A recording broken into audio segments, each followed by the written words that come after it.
Bonsoir à tout le monde. Merci à Michel Volkovitch de son invitation.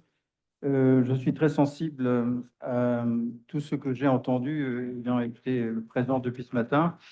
Et ce qui m'apparaît, c'est que tout le monde ici, évidemment, au-delà du choc du 7 octobre, essaie de reconstituer un... Excusez-moi, il y a encore beaucoup de bruit dans la salle. Si vous pouvez rester en silence, merci.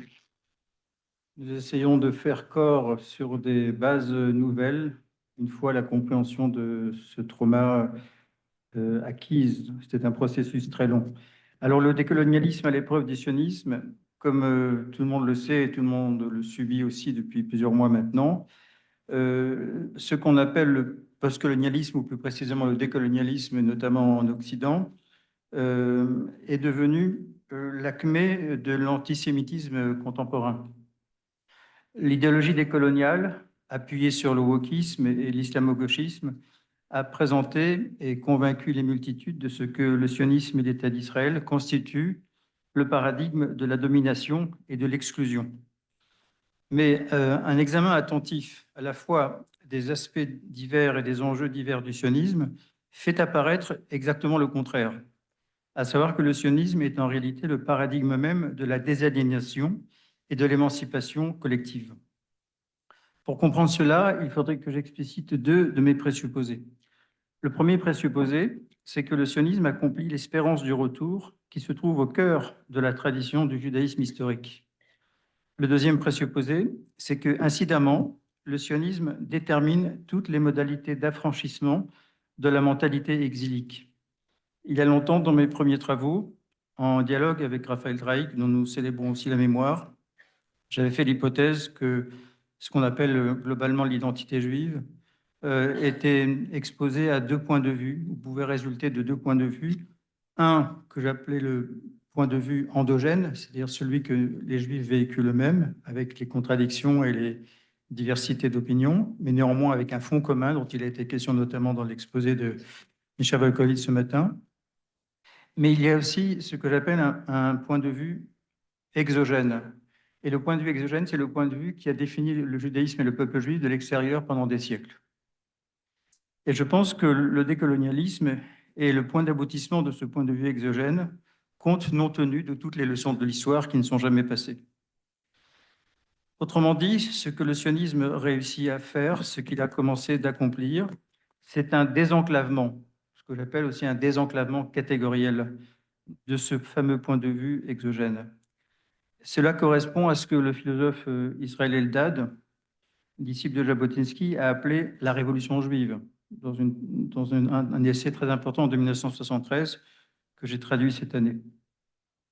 Alors, mon exposé, je n'excéderai pas peut-être même 10 minutes, se ramène à 6 propositions pour illustrer ce que c'est ce fameux désenclavement catégoriel.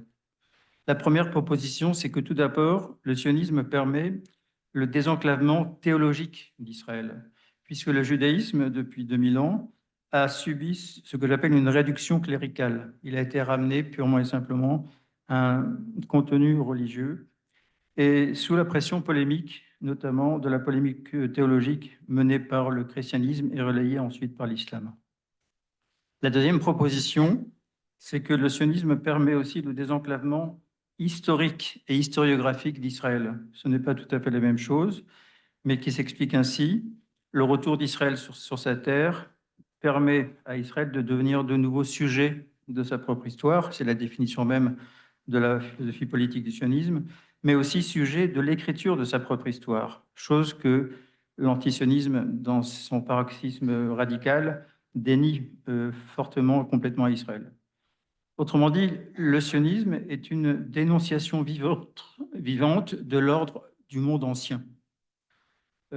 Troisième proposition, le sionisme réussit le désenclavement géographique d'Israël, c'est-à-dire qu'il détermine un nouvel ensemble de droits et de devoirs qui sont ceux de la souveraineté recouvrée. Et le philosophe Michael Barzvi disait que ce recouvrement permettait à Israël d'affirmer à nouveau le droit de faire la guerre. C'est un point très important, en dépit du pacifisme bélant qui a assailli les médias depuis 2 ans. Surtout s'agissant d'Israël, il fallait absolument arrêter les combats et ne pas aller jusqu'au bout. Et la réplique d'Israël n'était jamais justifiée aux yeux de quiconque, en tout cas dans la majorité, dans l'opinion dominante. Ce que permet aussi ce désenclavement géographique, c'est la réappropriation du nom même d'Israël.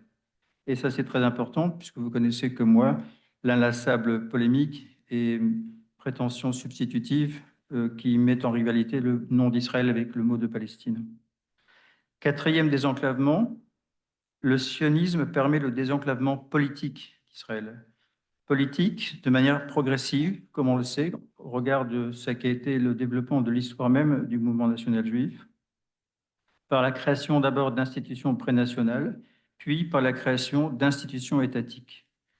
À mon sens, ce désenclavement politique d'Israël permet la réunification de ce que j'appellerais la Trinité d'Israël, le peuple, la Torah et la terre, sans oublier, comme l'a très fortement et justement rappelé Rivon Krige, la nécessité de ne jamais y oublier l'arrière-plan méta-halachique de la halakha.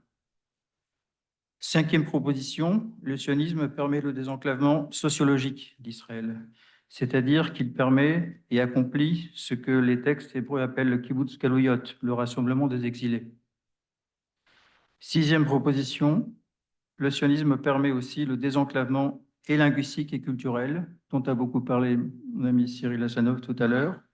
Ben Yehuda, évidemment, la fondation aussi de la commission sur la renaissance de la langue hébraïque comme langue vernaculaire. Mais le grand saut qualitatif de cette dimension de la Haskalah, la reviviscence de l'hébreu et son institution comme langue vernaculaire collective, nationale, permet aussi à l'hébreu en tant que langue de surmonter la réduction liturgique qui est corrélative de la réduction cléricale du judaïsme. Alors, les développements historiques du sionisme, les différents développements historiques du sionisme représentent finalement une réappropriation des différents attributs de la souveraineté en dépit des prétentions du décolonialisme, qui est l'ultime symptôme des impérialismes, dont parle déjà le livre de Daniel dans la Bible hébraïque.